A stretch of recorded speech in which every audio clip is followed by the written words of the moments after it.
네, 오늘 3부는 고민정 더불어민주당 의원과 함께합니다. 어서 오세요. 네, 안녕하세요. 최상목 대행 이야기부터 좀 해야 될 것 같은데요. 마은혁 헌법재판관 후보자 임명을 안 하고 있습니다. 어떤 조치가 필요하다고 생각하십니까? 아마도 이제 내부에서의 압박을 굉장히 많이 받는 것 같고 누구보다 대통령 탄핵 결과를 기다리는 사람이 최상목 권한대행일 겁니다. 그래서 그래요. 지금의 해결책은 대통령 탄핵이 빨리 나는 것밖에 없을 것 같아요. 그래요. 아무것도 안 할 겁니다. 그래요. 네, 탄핵 선고 있기 전까지는. 네, 그 당 안에서 네. 최상목 대행에 대해서 이래야 된다 저래야 된다 혹시 뭐 조치 논의는 좀 있었습니까? 글쎄요, 뭐 지도부에서 하는 이야기들을 저희한테 다 공유하지는 않아서요. 뭐 특별히 제가 들은 이야기는 없습니다. 그래요. 지금 여야정 국정협의체에서 정 그러니까 최상목 대행은 빼고 네. 일단 여야가 만난다고 하는데 이건 어떻게 생각하세요? 여당 스스로도 정부를 인정하지 않는구나.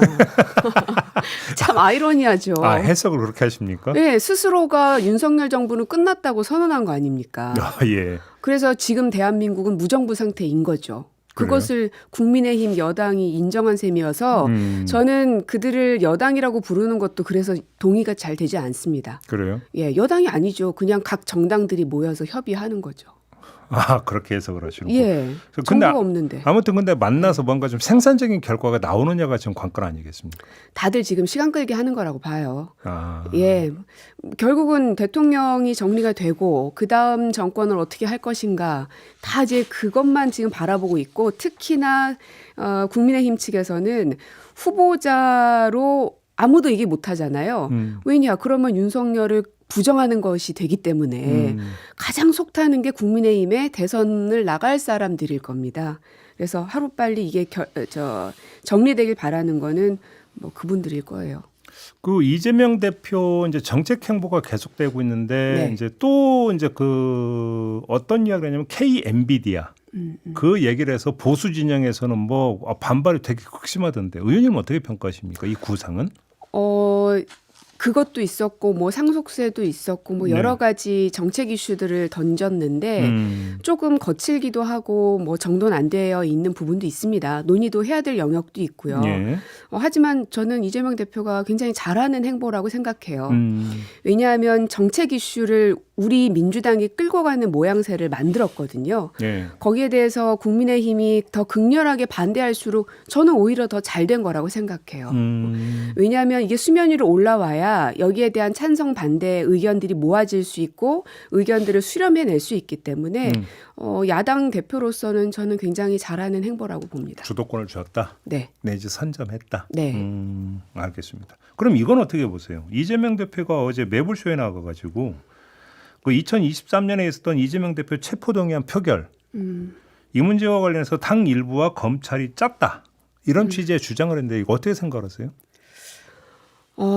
저는 그 발언은 바둑으로 치면 진짜 악수 중에 악수를 두신 거라고 생각합니다. 어떤 점에서요? 그러니까 스스로가 만들었던 여러 종류의 공든 탑들이 와르르 무너져 버리는 듯한 느낌이었거든요. 지금 이제 정책 행보를 계속 하고 있죠. 사실 정치권에서 정책을 아젠다로 이슈 선점하는 건 정말 어렵습니다. 근데 그거를 아까 제가 평가를 했던 것처럼 굉장히 잘해 나가고 있고 국민들도 경제에 대해서 민주당이 저렇게 하겠구나 하고 쳐다보기 시작했거든요. 그게 굉장히 좋은 시그널이고 또 하나는 당내 통합을 이루려는 행보들을 굉장히 많이 했죠. 개인적 속내는 뭐 어떤 그 뭐 분노와 증오가 있을지는 모르겠으나 어쨌든 밖으로 국민들에게 보여지는 메시지는 이 국론이 분열되어 있는 대한민국을 통합시키는 지도자의 면모를 조금씩 갖춰가고 있고 노력하고 있구나 하는 메시지를 주고 있다고 봤는데 어제 그 발언으로 인해서 그 두 가지 공든 탑들이 다 가려지게 돼버릴 것 같아서 좀 걱정이 큽니다. 쉽게 하면 정책 행보와 통합 행보 이 두 가지를 오히려 삭감을 시켜버리는 그 효과를 삭감시키는 발언이다. 근데 그거는 어떤 취지의 말씀인지 알겠는데 이재명 대표가 제기했던 문제는 사실은 중대 문제거든. 만약에 사실이라고 한다면. 저도 그렇게 생각해요. 사실은 이거는 있을 수 없는 일이잖아요, 사실. 그래서 저도 여기 들어오기 전까지도 계속 고민을 했는데요. 이 사실에 대해서 침묵하면 동의하는 게 돼버릴 거고 진짜로 민주당이 그런 뒷거래가 있는 것을 동의하는 게 되고 네. 말을 얹으면 얹을수록 당내 분열 뭐 혹은 여러 가지 막 논란 이런 게 증폭될 수밖에 없거든요. 그래서 어떻게 말을 해야 될까 정말 고민이 많은데 네. 어쨌든 이재명 대표께서 그 뚜껑을 열어버리셨기 때문에 네. 사실관계를 정확하게 짚고 갈 수밖에 없는 상황으로 우리가 내몰렸다는 생각입니다. 중대 문제죠, 사실. 그럼요. 근데 저는 당시에 의원님 최고위원이셨잖아요. 네네. 혹시 최고위원 회의에서 관련 보고나 내지 논의나 아니요. 이런 거 일체 없었습니까? 없었습니다. 그래요? 뭐 저만 빼고 뭔가를 하지 않는 한 네. 처음 듣는 얘기였어요. 처음 뭐 듣는 얘기입니다. 어, 그리고 만에 하나 그런 뒷거래가 있다면 그게 누구라고 한들 그 용서받을 수 있는 일입니까? 그건 죄명 대상되는 거 아니에요? 아유, 당연하죠. 그러니까. 뿐만 아니라 당원과 국민들로부터 지탄의 대상이 될 수밖에 없는 영역이라고 생각합니다. 그러니까요. 근데 이제 이재명 대표께서 그게 이제 자기의 추측이라고 말씀을 하셨기 때문에 사실관계를 명확하게 우리가 알고 넘어가지 않고서는 네. 뭐가 진실인지 지금 모르는 상황이 돼버렸죠. 근데 이제 의원님이 우려하시는 것은 사실관계를 규명을 하다 보면 또 논란이 불거지고. 맞습니다. 블랙홀처럼 다 빨려들 겁니다. 그럼 뭐 통합 행보 이런 것 효과도 결국은 또 반감되어 버리는 거 아니에요? 이걸 우려하신다 이 말씀이신가요? 맞습니다. 참 그렇다고 또 묻고 넘어갈 수도 없고 어떻게 해야 되는 겁니까? 대표께서 풀어가시겠죠. 알겠습니다. 자, 아무튼 뭐 근데 최근 뭐 최고의 관심사는 역시 윤석열 대통령에 대한 탄핵 선고 시점과 내용 아니겠습니까? 네. 뭐 근데 이제 그 일단 제일 궁금해하는 게 탄핵 선고 일자던데 네. 의원님은 어떻게 점치십니까? 그 참 의미 없는 거긴 한데 네. 저는 목요일 13일로 아무 근거 없습니다. 그냥 말 그대로 찍깁니까? 뭐 그렇습니다. 네. 어떤 사람들은 14일을 많이들 예상하시던데 통상 이제 국가 운영이나 이런 거 보면은 목요일 날 많은 것들을 처리하고 국무회의나 이런 것들도 그렇고 그래서 목요일쯤 하지 않을까.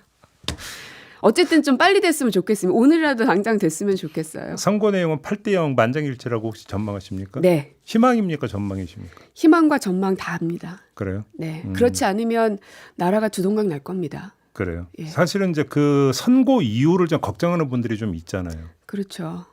이것이. 알겠습니다. 그럼 뭐 여기서 근데 어차피 뭐 이제 점치는 거니까 네. 그 얘기는 더 하지 말고요. 만약에 탄핵 선고 결과가 그러니까 인용으로 나온다라고 한다면 그 순간에 윤석열 대통령이 파면되고 이제 대선이 이제 시작이 되는 거 아니겠습니까? 그렇죠. 관련해서 조국 혁신당에서 오픈 프라이머리를 제안을 했어요. 이건 어떻게 평가를 하십니까? 글쎄요. 저는 우리 민주당이 이것을 피해갈 수 있을까? 피할 수 없을 것 같아요. 왜냐하면 이제 조국 혁신당이 어떤 의도를 가지고 그걸 던졌는지는 너무 뻔히 보이잖아요. 근데 이제 민주당의 입장에서는 이제 당원 주권주의를 계속 얘기했고 직접 민주주의를 강화시켜야 된다. 그것을 당내에서부터 실험해야 된다 하는 걸 꾸준하게 이야기했던 정당이지 않습니까? 이것을 대통령 선거로 확장을 시켜보면 오픈 프라이머리가 그 하나의 또 방안이거든요. 그래서 직접 민주주의를 구현해낼 수 있는 좋은 방안이기 때문에 피할 수 없지 않겠는가 하는 게 제 생각입니다. 그래요. 근데 지금 그 조국 혁신당의 오픈 프라이머리에는 야권 단일 후보를 그냥 이렇게 해서 선출하지 않았다 또 깔려 있는 거 아닙니까? 그렇죠. 그래서 그러니까요. 1대1 구도를 명확하게 만들어서 네.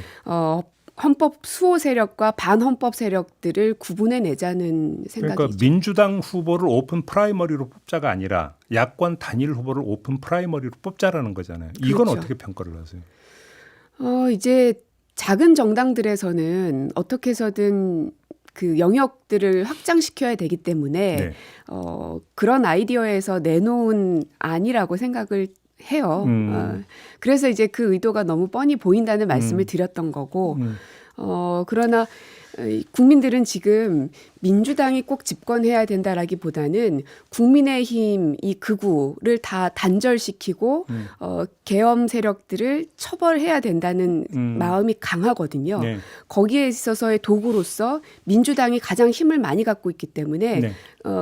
역할을 하기를 바라는 것이죠. 그런데 거기서 더 나아가서 민주당뿐만 아니라 여러 반계엄 세력들 그리고 헌법 수호 세력들이 합쳐진다면 국민 입장에선 훨씬 더 민주당에 대한 거부감도 덜할 것이고 헌법 수호라는 명분도 그래서 투표장에 나갈 명분도 본인들한테 만들어지는 것이기 때문에 심지어 윤석열을 찍었던 사람도 민주당을 혹은 야권 단일 후보를 찍기가 그리고 선거를 나서기가 훨씬 좋아질 거라는 생각입니다. 네, 그 말씀에는 반내란 연합이 구축이 돼야 된다. 그렇죠. 그리고 그 방법론은 야권 후보의 단일화다. 이런 말씀으로 이해를 하면 되는 거죠. 네. 일전에 의원님이 이재명 대표가 한동훈 전 대표와도 만나야 한다고 말씀을 하셨잖아요. 근데 한동훈 대표가 정치 행보를 재개하자마자 가장 지금 열을 올리고 있는 게 이재명 때리기거든요. 네. 어떻게 지켜보고 계십니까? 그래서 한동훈 전 대표는 소심하기 그지없는 인기 영합주의자에서 한치도 벗어나지 못하는 인물이구나. 소심하다는 게 어떤 뜻이에요? 자신들 세력에 있는 극우를 단절할 용기가 없었던 거죠. 근데 그 일성에서 하지 않으면 그 기회는 두 번 다시는 없었기 때문에 그 이전부터 제가 강하게 주장했었던 겁니다. 그 기회를 저는 하늘이 내린 기회라고 생각했거든요. 네. 한동훈 전 대표는 그것을 스스로 걷어찼기 때문에 두 번 다시 그 기회는 안 올 것 같아요. 내부의 적과의 싸움을 피하기 위해서 이른바 외부의 적에 대한 공격을 더 열심히 하고 있다. 그렇죠. 그런 해석이십니까? 그렇죠.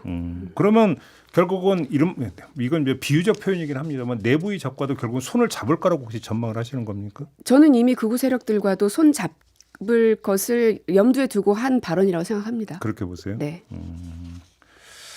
그러면 예를 들어서 대선이면 뭐 중도 확장력을 다 얘기하잖아요. 입만 얘기하는 게 그 중도 확장력 거기 도움이 됩니까? 근데 그게? 도움이 안 되니까는 저도 이해가 안 되는데 결국은 정치를 오래 하지 못해봤기 때문에 생기는 예. 그런 약간 좀 하수를 두신 것 같아요. 아, 그렇게 보시고. 예. 지금 계속 개헌 주장하는 사람들이 많잖아요. 개헌? 네. 네. 당 안에서도 많잖아요. 예, 맞습니다. 어떻게 풀어야 된다고 생각하세요? 개헌 문제는. 이것도 역시 피할 수 없는 길이 될 거기 때문에 제가 자꾸 준비해야 된다고 말씀을 드렸던 건데 네. 우리 국민들 입장에서는 87년 체제 이후에 새로운 세상을 꿈꾸고 계시고 그게 명확하게 눈으로 보이는 거는 개헌일 수밖에 없습니다. 네. 거기에 담아내야 되는 것들 우리가 지금 개헌법도 개엄법도 네. 개정하자고 하고 있고 대통령의 권한 그리고 국회의 권한도 조정할 필요가 있다는 이야기들도 많이 하고 네. 5.18 광주 정신도 담아야 된다고 하는데 이 모든 것들이 개헌을 하지 않고서는 불가능하거든요.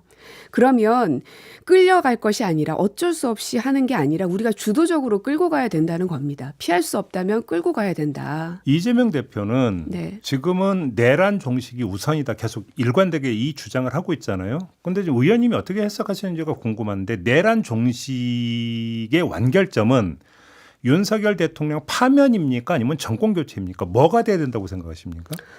파면이 되어야 된다고 생각하죠. 그러면 그 순간에 내란 종식은 얼추 완성이 된 것이다. 이렇게 평가하고 그때부터 개헌론이 본격화해도 된다. 이런 취지의 말씀이실까요? 네.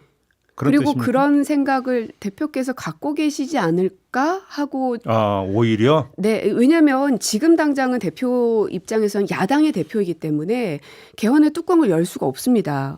정말로 많은 논의들이 그쪽으로 흘러갈 버릴 것이기 때문에 그러나 윤석열은 아직 탄핵도 되지 않았거든요. 그래서 야당 대표의 입장에서는 당연히 그 유보적인 혹은 부정적인 스탠스를 취하는 건 저는 어쩔 수 없는 길이라고 생각하고 다만 대통령이 탄핵된 이후부터는 그 논의를 주도해서 가셔야 된다고 생각하고 그 고민도 하시지 않을까 싶어요. 근데 탄핵된 이유라고 하면 주어진 시간은 60일이잖아요. 네. 너무 촉박하지 않나요? 그래서 가능한 것들 그리고 정말 필수 불가결한 것들만이라도 하고 가야 된다는 겁니다. 그래서 그리고 나서 정권을 잡은 이후에 개헌 작업을 1년 동안 뭐 어떻게 하겠다 하는 것을 공약으로서 발표하면 되죠. 의원님 말씀은 일전에 저희가 김경수 전 경남지사하고 인터뷰했는데 그때 김경수 전 지사가 했던 이른바 2단계 개헌론하고 거의 비슷한 구상이시네요. 뭐 그럴 수 있죠. 그래서 저도 이제 개헌법을 계속 보고 있는데 네. 개헌을 하지 않고서는 개헌법 그게 불가능합니다. 그래서 두 번 다시 윤석열 같은 사람이 계엄을 안 일으키게 해야 된다는 게 국민들의 열망이기 때문에 거기에 대한 원포인트 개헌을 우리가 열어야 된다고 생각합니다. 그 이재명 대표가 이 대통령실을 세종시로 이전하는 그 가능성에 대해서 검토를 지시했다 이런 보도가 있었거든요. 근데 이것도 지금 헌재의 결정에 따르면 대한민국 수도 서울은 관습 헌법이다. 맞습니다. 라고 현재 결정이 내려진 바가 있는데 그럼 이것도 개헌 사항 아닌가요? 그것도 개헌 사항입니다. 그럼 혹시 개헌에 대해서 일정하게 그러면 지금 의원님 전망대로 파면 결정 이후에는 그러니까 이재명 대표가 약간 입장이 선회될 수도 있다. 혹시 이렇게 전망하는 근거가 될 수 있는 걸까요? 그렇죠. 그러니까 그 대통령실에 대한 것은 아주 현실적인 당면하는 문제거든요. 거기에 대한 답을 내신 거고 풀려면 개헌밖에는 답은 없는 상황이고요. 알겠습니다. 의원님 모시면 이 문제를 계속 여쭙게 되는데 네. 당 인권위원장이시니까 안창호 국가인권위원장이 유엔 인권최고 대표 사무소에 헌재를 비난하는 사안을 보낸 거 알고 계시죠? 네. 어떻게 평가하십니까? 그거를 설득하려고 8일 날 제네바까지 간다고 하던데 예, 저는 국고 손실이라고 생각하고요. 국고 손실. 그리고 국가 망신을 국제 무대에서 펼치려고 하는구나. 그리고 다음 주가 되면 이 국제기구에서 인권기구에서도 대한민국을 이 특별심사를 할 것인지 말 것인지를 결정하게 되거든요. 그러면 저희가 받고 있는 지금 이제 1등급 A등급에 해당되는 것을 떨어질 수도 있고 그러면 국가의 신인도는 떨어지는 건 뭐 불보듯 뻔하고요. 네. 그것이 얼마나 잘못된 일이고 보기 흉한 모습인지를 본인만 모르는 것 같습니다. 그래요. 네. 헌법재판관 출신이잖아요. 누구보다 헌법재판소 제일 잘하는 사람 아닙니까? 그래서 극우를 단절해야 된다는 겁니다. 그분 또한 극우 세력들의 그 난동에 물들어가고 있고 혹은 그런 강압에 의해서 움직이고 있다고 생각이 들거든요. 그래서 그 극우를 단절시키는 건 보수 세력 내에서 단절시키지 않으면 정말 어렵습니다. 거기에 대해서 보수라고 이름 붙이고 있는 모든 분들은 책임감을 가지셔야 된다고 봐요. 알겠습니다. 자, 오늘 이야기 여기까지 좀 나눠야 될 것 같습니다. 고맙습니다, 의원님. 네, 고맙습니다. 네, 고민정 더불어민주당 의원이었습니다.